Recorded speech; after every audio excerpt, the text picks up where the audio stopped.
नमस्कार दोस्तों, स्वागत है आपका आज के मुख्य समाचार में, जिसमें सबसे पहली और बड़ी खबर में आपको बताएंगे कि अंधभक्तों के मुंह पर सुप्रीम कोर्ट का जोरदार तमाचा। चंडीगढ़ मेयर चुनाव को लेकर बड़ी खबर, सुप्रीम कोर्ट से लगा है बड़ा झटका, इंडिया गठबंधन की बड़ी जीत। आम आदमी पार्टी और कांग्रेस उम्मीदवार जो है वो हो चुका है विजेता घोषित। इसी के साथ खबर में आगे आपको बताएंगे कि राहुल गांधी ने खोल दी एमएसपी पर बोले गए सबसे बड़े झूठ की पोल और कहा है कि जिस प्रकार से ये कहा जाता है कि एमएसपी भारत सरकार के बजट से बाहर हो जाएगा, इसको लेकर बड़ा बयान देते हुए राहुल गांधी ने पोल खोलते हुए कहा है कि सिर्फ 21,000 करोड़ का ही बोझ पड़ेगा और किसानों को उनका हक मिल जाएगा। इसी के साथ आगे आपको खबर में बताएंगे कि सरकार से किसान नेताओं की टूटी वार्ता।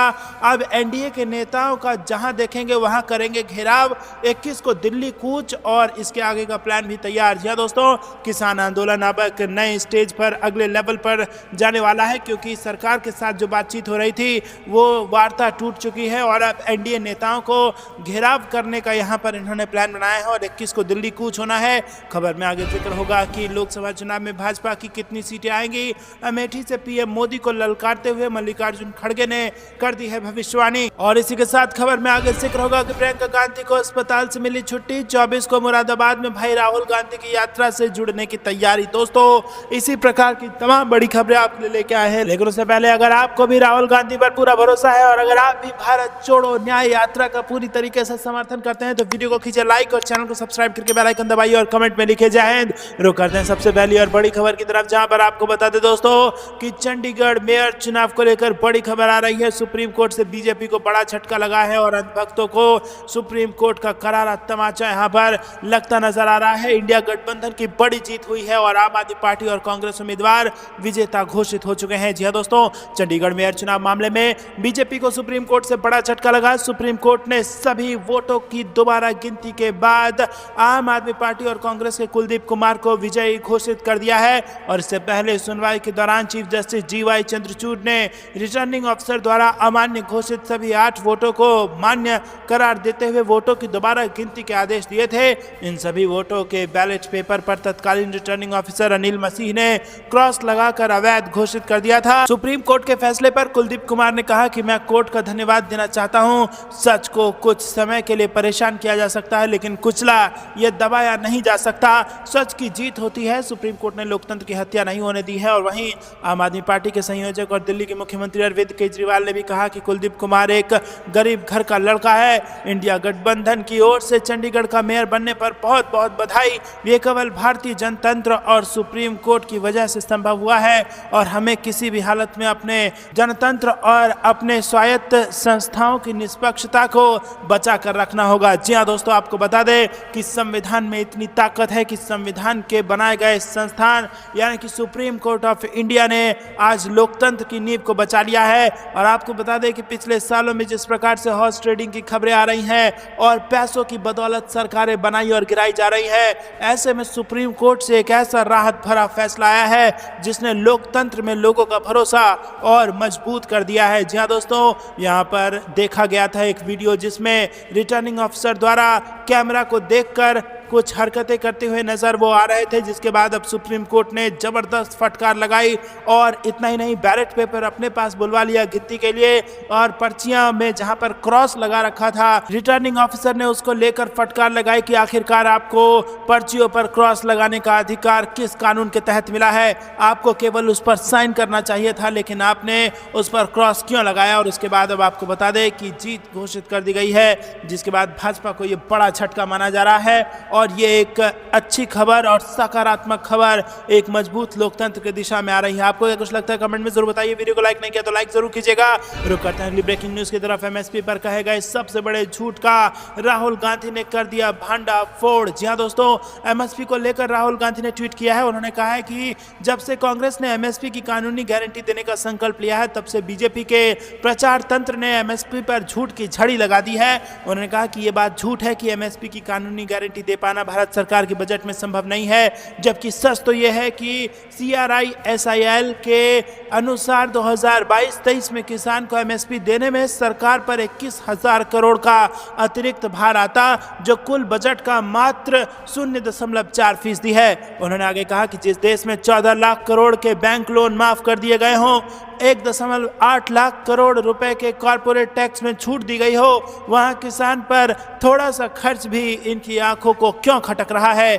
MSP की गारंटी से कृषि में निवेश बढ़ेगा, ग्रामीण भारत में डिमांड बढ़ेगी और किसान को अलग अलग किस्म की फसलें उगाने का भरोसा भी मिलेगा, जो देश की समृद्धि की गारंटी है। जो MSP पर भ्रम फैला रहे हैं वो डॉक्टर स्वामीनाथन और उनके सपनों का अपमान कर रहे हैं। MSP की गारंटी से भारत का किसान बजट पर बोझ नहीं, GDP ग्रोथ का सूत्रधार बनेगा।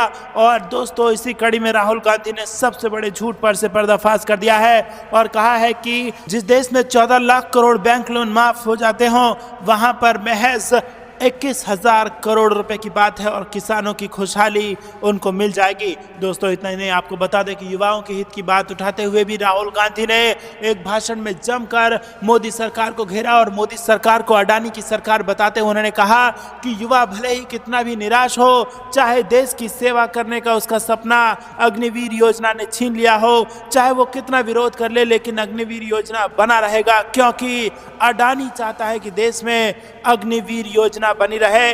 चाहे युवाओं के कितने सपनों को कुचल दिया जाए, ये योजना बनी रहेगी। तो दोस्तों, फिर से अडानी का नाम लेकर के हमला मोदी सरकार पर राहुल गांधी द्वारा भारत जोड़ो न्याय यात्रा के दरमियान किया गया। तो दोस्तों, क्या आप भी भारत जोड़ो न्याय यात्रा का खुलकर समर्थन करते हैं और आप भी ऐसा मानते हैं कि 2024 का लोकसभा चुनाव बेरोजगारी और महंगाई के मुद्दे पर होना चाहिए, बेहतर अर्थव्यवस्था के मुद्दे पर होना चाहिए, अच्छे स्वास्थ्य लाभ और शिक्षा के मुद्दे पर होना चाहिए? तो वीडियो को लाइक करके अपना समर्थन जरूर दर्ज कराइए और चैनल को सब्सक्राइब करके रख लीजिए ताकि ऐसी खबरें आप तक पहुंचा करें सबसे तेज। रुक करते हैं अगली खबर की तरफ। किसान आंदोलन से जुड़ी बड़ी खबर, सरकार से किसान नेताओं की टूट गई वार्ता, अब NDA नेताओं का करेंगे घेराव और दिल्ली कूच के लिए प्लान तैयार। जी हां दोस्तों, किसान नेताओं और सरकार के बीच बातचीत एक बार फिर टूट गई है। सरकार ने किसानों के सामने MSP पर कथित रूप से 5 साल के कॉन्ट्रैक्ट का प्रस्ताव दिया था, जिसे किसानों ने खारिज कर दिया है। सरकार के प्रस्ताव को लेकर शंभू बॉर्डर पर किसानों और सरकार के नुमाइंदों के बीच अहम बैठक हुई, जिसमें सरकार के प्रस्ताव को अस्वीकार कर दिया गया।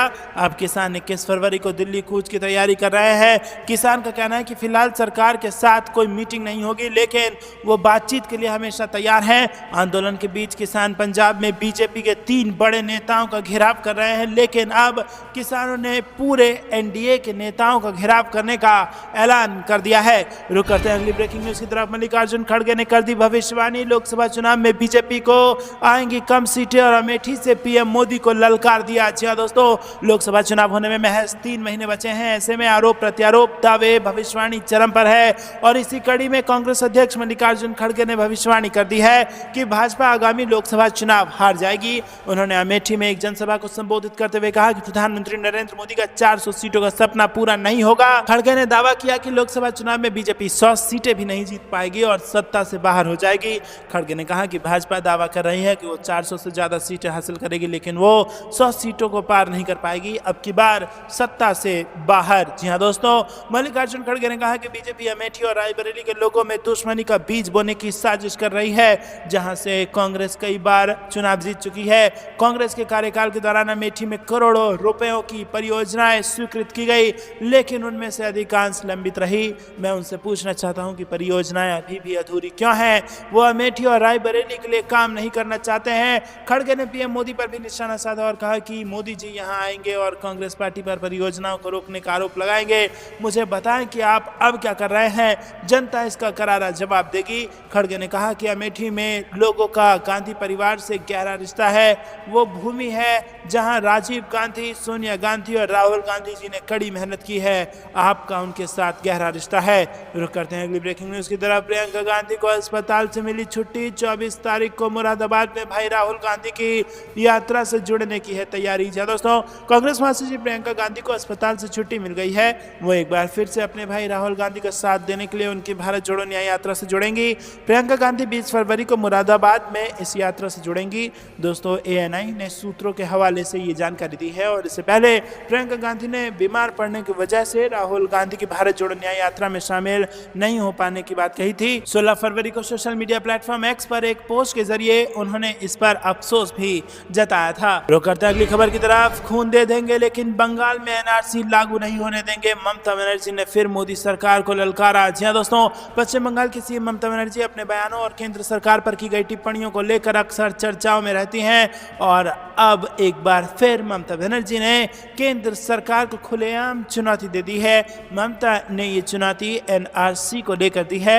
उन्होंने आखिर क्या कहा, आपको बता दें कि बंगाल सीएम ममता बनर्जी ने भाजपा को खुलेआम चुनौती देते हुए कहा कि हम बंगाल में NRC को लागू नहीं होने देंगे। हम अपना खून देने के लिए तैयार हैं, लेकिन हम बंगाल के किसी भी व्यक्ति को बाहर नहीं जाने देंगे। ममता बनर्जी ने बीजेपी पर आरोप लगाया कि भाजपा NRC के जरिए लोगों का लोकतांत्रिक अधिकार, लाभार्थियों का अधिकार छीन रही है। उन्होंने कहा कि मैं भाजपा से पूछती हूं कि वो ये गंदा खेल क्यों खेल रहे हैं। ममता बनर्जी ने जनता को भरोसा देते हुए कहा कि जिन लोगों का नाम काटा जा रहा है उन्हें हम एक अलग काट देंगे। किसी गरीब के साथ हम गलत नहीं होने देंगे। हमने एक पोर्टल तैयार किया है जिसका नाम Aadhaar grievance portal of West Bengal government है। जिनका आधार कार्ड निष्क्रिय किया गया है वो हमें जल्द से जल्द बताएं, जिससे उन्हें उनके गणतांत्रिक, सामाजिक, आर्थिक अधिकार मिलते रहें। दोस्तों, रुक करते हैं अगली ब्रेकिंग न्यूज की तरफ। पीलीभीत लोकसभा सीट से खतरे में वरुण गांधी का टिकट, बीजेपी दूसरे नेता पर लगा सकती है दाव। जी दोस्तों, वरुण गांधी तेज तर्रार युवा नेता माने जाते हैं और उन्हें जो अच्छा लगता है वो वही बोलते हैं। कई बार पार्टी से अलग स्टैंड लेने में भी गुरेज नहीं करते, लेकिन सूत्रों के हवाले से जो खबर आ रही है उसके मुताबिक इस चुनाव में वरुण गांधी का टिकट कट सकता है। बीजेपी उनकी जगह संजय सिंह गंगवार को मैदान में उतार सकती है। रुक करते हैं अगली ब्रेकिंग न्यूज की तरफ। राजस्थान में 25 फरवरी को प्रवेश करेगी राहुल गांधी की भारत जोड़ो न्याय यात्रा और आगे का कार्यक्रम भी आपको बता दें दोस्तों कि कांग्रेस नेता राहुल गांधी की भारत जोड़ो न्याय यात्रा 25 फरवरी को धौलपुर जिले से राजस्थान में प्रवेश करेगी और यहाँ यात्रा का ध्वज राजस्थान के नेताओं के हाथ में सौंपा जाएगा और इसके बाद ये यात्रा धौलपुर शहर से होकर गुजरेगी। इसके बाद आगे बढ़ जाएगी। पार्टी के प्रदेश नेतृत्व ने इस यात्रा के स्वागत की तैयारियां शुरू कर दी है। कांग्रेस के प्रदेश अध्यक्ष गोविंद सिंह डोटासरा ने बताया कि अभी तक के संभावित कार्यक्रम के मुताबिक 25 फरवरी को उत्तर प्रदेश से धौलपुर जिले की सीमा में यात्रा प्रवेश करेगी और इस बाद 1-2 दिन का ब्रेक लगेगा। ब्रेक के बाद जब यात्रा शुरू होगी तो धौलपुर शहर से होकर यात्रा गुजरेगी और इसके बाद मध्य प्रदेश की सीमा में प्रवेश करेगी। यहाँ यात्रा का ध्वज मध्य प्रदेश के कांग्रेस नेताओं को सौंपा जाएगा। रुक करते हैं अगली खबर की तरफ। आप बहुत नारी शक्ति की बात करते हैं तो यहाँ दिखाएं भी। सुप्रीम कोर्ट ने केंद्र सरकार को लगा दी फटकार। जी हां दोस्तों, सुप्रीम कोर्ट ने सोमवार को अपनी महिला अधिकारियों को स्थायी कमीशन देने से इनकार करने पर केंद्र सरकार पर और भारतीय तटरक्षक को कड़ी फटकार लगाई है। सुप्रीम कोर्ट ने कहा कि समुद्री बल को ऐसी नीति बनानी चाहिए जो महिलाओं के साथ निष्पक्ष व्यवहार करे। शीर्ष अदालत महिला अधिकारी प्रियंका त्यागी द्वारा दायर याचिका पर सुनवाई कर रही थी, जिसमें ICJ की पात्र महिला शॉर्ट सर्विस कमीशन अधिकारियों को स्थायी कमीशन देने की मांग की गई। दोस्तों, आपको बता दें कि मुख्य न्यायाधीश यानी कि DY चंद्रचूड़ और न्यायमूर्ति JB पार्थिवाला और न्यायमूर्ति मनोज मिश्रा की पीठ ने कहा कि आप नारी शक्ति की बात करते हैं और अब इसे यहाँ करके दिखाएं। आपको एक ऐसी नीति बनानी चाहिए जो महिलाओं के साथ उचित व्यवहार करती हो। पीठ ने पूछा कि क्या 3 सशस्त्र बलों, सेना, वायुसेना और नौसेना में महिला अधिकारियों को स्थायी कमीशन देने के शीर्ष अदालत के फैसले के बावजूद संघ अभी भी पितृसत्तात्मक दृष्टिकोण अपना रहा है। आप इतने पितृसत्तात्मक क्यों हो रहे हैं? आप तटरक्षक बल में महिलाओं का चेहरा क्यों नहीं देखना चाहते हैं? दोस्तों, रुक करते हैं अगली खबर की तरफ। केवल रामलला आ गए तो सब ठीक हो गया, महंगाई की बात नहीं करती भाजपा, कांग्रेस की मीटिंग में बोले दिग्विजय सिंह। जी हां दोस्तों, दिग्विजय सिंह ने कहा है कि कांग्रेस ने कभी राम मंदिर निर्माण का विरोध नहीं किया, लेकिन बीजेपी ने मंदिर निर्माण का ठेका ले लिया है। कांग्रेस की महत्वपूर्ण बैठक से दिग्विजय सिंह के छोटे भाई लक्ष्मण सिंह नदारद रहे, लेकिन आपको बता दें कि केवल रामलला आ गए तो सब ठीक हो गया। महंगाई की बात नहीं करना चाहती है भाजपा और रामलला के पीछे दुबक कर बैठना चाहती है भाजपा, ये बयान दिया गया है कांग्रेस पार्टी के दिग्गज नेता द्वारा। रुक करते हैं अगली ब्रेकिंग न्यूज की तरफ। पुराने ख्यालात के हैं नीतीश कुमार, कोई विजन नहीं, बस इधर उधर। मुजफ्फरपुर में गरजे तेजस्वी यादव। जी दोस्तों, तेजस्वी यादव जन विश्वास यात्रा के दौरान मुजफ्फरपुर पहुंचे, जहां उन्होंने जनसभा को संबोधित करते हुए जेडीयू अध्यक्ष सह सीएम नीतीश कुमार और बीजेपी पर जमकर हमला बोला। तेजस्वी ने नीतीश को पुराने ख्यालात को बताया और कहा कि उनका अब कोई विजन नहीं है और ना ही गठबंधन बदलने का कोई रीजन है और बस इधर उधर करना ही काम है। तेजस्वी ने कहा कि हमने जो रोजगार और नौकरी की लकीर खींची है, अब देश में कोई भी नेता हो, कोई भी सरकार हो, अब वो नौकरी की बात तो जरूर करेगी। रुक करते हैं अगली ब्रेकिंग न्यूज की तरफ। चुनाव चिन्ह विवाद में सुप्रीम कोर्ट के फैसले को शरद पवार ने बताया लोकतंत्र की जीत। जी हाँ दोस्तों, सुप्रीम कोर्ट ने चुनाव चिन्ह आवंटित करने के लिए शरद पवार को निर्वाचन आयोग का रुख करने की अनुमति दी है। शरद पवार ने इसे लोकतंत्र के लिए एक बड़ी जीत बताया। उन्होंने सोशल मीडिया प्लेटफॉर्म एक्स पर एक पोस्ट भी लिखा है और अपनी पोस्ट में उन्होंने कहा है कि ये मतदाताओं की जीत है, हम डॉक्टर भीमराव अंबेडकर के संविधान के लिए लड़ना जारी रखेंगे। शरद पवार ने एक्स पर लिखा है कि छत्रपति शिवाजी महाराज जयंती के शुभ दिन पर माननीय सर्वोच्च न्यायालय ने हमें भारतीय चुनाव आयोग के आदेश के खिलाफ अंतरिम राहत दी है। ये मतदाताओं की जीत है क्योंकि माननीय सर्वोच्च न्यायालय ने कहा है कि देश के मतदाताओं को कमजोर नहीं किया जाना चाहिए और इस तथ्य पर सवाल नहीं उठाया जाना चाहिए कि उम्मीदवारों ने मूल पार्टी के टिकट पर चुनाव लड़ा है। रुक करते हैं ब्रेकिंग न्यूज की तरफ। मोदी की गारंटी किसानों और दलितों के लिए नहीं बल्कि उनके मित्रों के लिए है, कांग्रेस पार्टी का बड़ा बयान। जी दोस्तों, कांग्रेस अध्यक्ष मल्लिकार्जुन खड़गे ने प्रधानमंत्री नरेंद्र मोदी पर निशाना साधते हुए कहा कि मोदी की गारंटी देश के किसानों, दलितों और पिछड़ों के लिए नहीं बल्कि उनके मित्रों के लिए है। खड़गे ने पार्टी के पूर्व अध्यक्ष राहुल गांधी की अगुवाई में निकाली जा रही भारत जोड़ो न्याय यात्रा के तहत अमेठी में आयोजित एक जनसभा में कहा कि प्रधानमंत्री मोदी विकास की गारंटी की बात करते हैं। सच्चाई यह है कि मोदी जी की गारंटी देश के किसानों, मजदूरों, दलितों, आदिवासियों और पिछड़ों के लिए नहीं बल्कि उनके मित्रों के लिए यानी देश के 2-3 अमीर लोगों के लिए है। उन्होंने आरोप लगाया कि मोदी जी के मित्रों का 13 लाख करोड़ रुपए का कर्ज माफ कर दिया जाता है, लेकिन किसानों को 12-13 हजार रुपए के कर्ज की वजह से आत्महत्या करने पर मजबूर किया जाता है। मोदी सरकार के पिछले 10 वर्षों के कार्यकाल में 1 लाख किसानों ने आत्महत्या की है। खड़गे ने केंद्र की नरेंद्र मोदी सरकार पर अमेठी और रायबरेली से सौताला व्यवहार करने का आरोप लगाते हुए कांग्रेस सरकार के दौरान यहां हजारों करोड़ों रुपए की परियोजनाएं दी थी, लेकिन मोदी सरकार ने सत्ता में आते ही उन पर रोक लगा दी और ये सरकार अमेठी और रायबरेली की जनता से अपनी दुश्मनी निकाल रही है।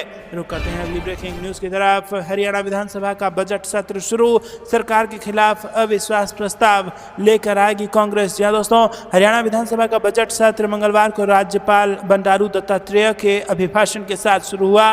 राज्यपाल का अभिभाषण खत्म होने के बाद सदन 20 मिनट के लिए स्थगित कर दिया गया। वहीं दोस्तों आपको बता दें कि इस बार विधानसभा की दर्शक दीर्घा में आने वाले प्रत्येक व्यक्ति को डिजिटल माध्यम से प्रवेश पत्र जारी किए जाएंगे और इससे पूर्व संबंधित व्यक्ति की पूरी जानकारी कंप्यूटरीकृत कर दी जाएगी और इसके बाद विधान भवन के बाहर सुरक्षा कर्मचारी बारकोड से पास की स्क्रीनिंग करेंगे और इससे दर्शन की पूरी जानकारी एलईडी स्क्रीन पर डिस्प्ले होगी। रुक करते हैं अगली ब्रेकिंग न्यूज की तरफ। 2019 में हो गई गलती, राहुल गांधी को लेकर बोले अमेठी वाले। जी हाँ दोस्तों, जयराम रमेश ने कहा कि अमेठी के लोगों से मैं मिला हूं, उनका कहना है कि 2019 में उनसे गलती हो गई, मगर इस बार वो चाहते हैं कि इस बार राहुल गांधी यहीं से चुनाव लड़े। वहीं स्मृति ईरानी के बयान पर पलटवार करते हुए जयराम रमेश ने कहा कि चैलेंज करना ईरानी का लोकतांत्रिक अधिकार है, हम उस चैलेंज से पीछे नहीं हट रहे हैं। रुक करते हैं अगली ब्रेकिंग न्यूज की तरफ। बीजेपी को देश से माफी मांगनी चाहिए और हर राज्य में सत्ता छोड़ देनी चाहिए, एसपी प्रमुख अखिलेश यादव का तंज। जी हाँ दोस्तों, समाजवादी पार्टी के प्रमुख अखिलेश यादव ने कहा है कि चंडीगढ़ मेयर का चुनाव कराने वाले रिटर्निंग ऑफिसर ने चुनाव में धांधली के अपराध को स्वीकार कर लिया है, जिससे पता चलता है कि बीजेपी सत्ता के लिए कितनी भूखी है। बैलेट पेपरों से कथित तौर पर छेड़छाड़ करने के मामले में सुप्रीम कोर्ट ने रिटर्निंग ऑफिसर को कड़ी फटकार लगाई, जिसके बाद अखिलेश यादव का बयान सामने आया। अखिलेश यादव ने एक्स पर पोस्ट में लिखा कि सरेआम लोकतंत्र की हत्या जैसे इस शर्मनाक कृत्य के लिए भाजपा समर्थकों को सर झुका लेना चाहिए। उन्हें समझ लेना चाहिए कि भाजपा किस प्रकार हर चुनाव चोरी और घपलों से जीत रही है। ऐसे लोगों के हाथ में ना देश सुरक्षित है और ना उनका अपना वर्तमान और ना ही उनके बच्चों का भविष्य फिर सुप्रीम कोर्ट ने रिटर्निंग ऑफिसर अनिल मसीह से सवाल पूछा और कहा कि चुनावी लोकतंत्र में बैलेट पेपरों पर निशाना लगाने की इजाज़त नहीं दी जा सकती। तो दोस्तों, आपको क्या कुछ लगता है कमेंट में जरूर बताइए। वीडियो को अभी तक लाइक नहीं किया तो लाइक जरूर कीजिएगा। ये मामला बेहद गंभीर है, क्योंकि यहाँ पर आपको बता दें कि सुप्रीम कोर्ट ने बड़ा फैसला देते हुए भाजपा को बड़ा झटका दिया है। सुनवाई के दौरान भारत के मुख्य न्यायाधीश DY चंद्रचूड़ ने 30 जनवरी के हुए चंडीगढ़ मेयर चुनाव के तरीके पर नाराजगी जताई और उन्होंने मसीह से कहा कि किसी भी झूठ के मामले में उन पर मुकदमा चलाया जा सकता है। समाजवादी पार्टी के प्रमुख ने कहा कि उन अधिकारियों को भी इस घटना से सबक लेना चाहिए जो सरकार के दबाव में आपराधिक काम करते हैं, और इससे उनकी और उनके परिवार की जिंदगी बर्बाद हो जाएगी, क्योंकि ऐसे अपराध देशद्रोह से कम नहीं है और उन्हें कड़ी सजा मिलेगी। खरीद फरोख्त पर गहरी चिंता जताते हुए सुप्रीम कोर्ट ने कहा कि वो मंगलवार को चंडीगढ़ मेयर चुनाव के बैलेट पेपरों और मतगणना की वीडियो रिकॉर्डिंग की जांच करेगा। बीजेपी ने चंडीगढ़ मेयर चुनाव में जीत हासिल की थी और कांग्रेस और आम आदमी पार्टी ने पीठासीन अधिकारी पर बैलेट पेपरों के साथ छेड़छाड़ का आरोप लगाया था। 16 वोटों के साथ बीजेपी के मनोज सोनकर ने AAP के कुलदीप कुमार को हरा दिया था, जिन्हें 12 वोट मिले थे और 8 वोट अवैध घोषित कर दिए गए थे। और इसी अवैध 8 वोट ने यहाँ पर जबरदस्त हड़कंप मचाया। और आपको ये कुछ लगता है दोस्तों कमेंट में जरूर बताइए। वीडियो को लाइक नहीं किया तो लाइक जरूर कीजिएगा। ये थी दिन भर की सारी जरूरी और बड़ी खबरें। अंत तक बने रहने के लिए बहुत बहुत धन्यवाद। चैनल से पहले वीडियो को लाइक और चैनल को सब्सक्राइब करके बेल आइकन दबाइए और कमेंट में लिखिए जय हिंद। अभी के लिए इतना ही। जय हिंद, जय भारत।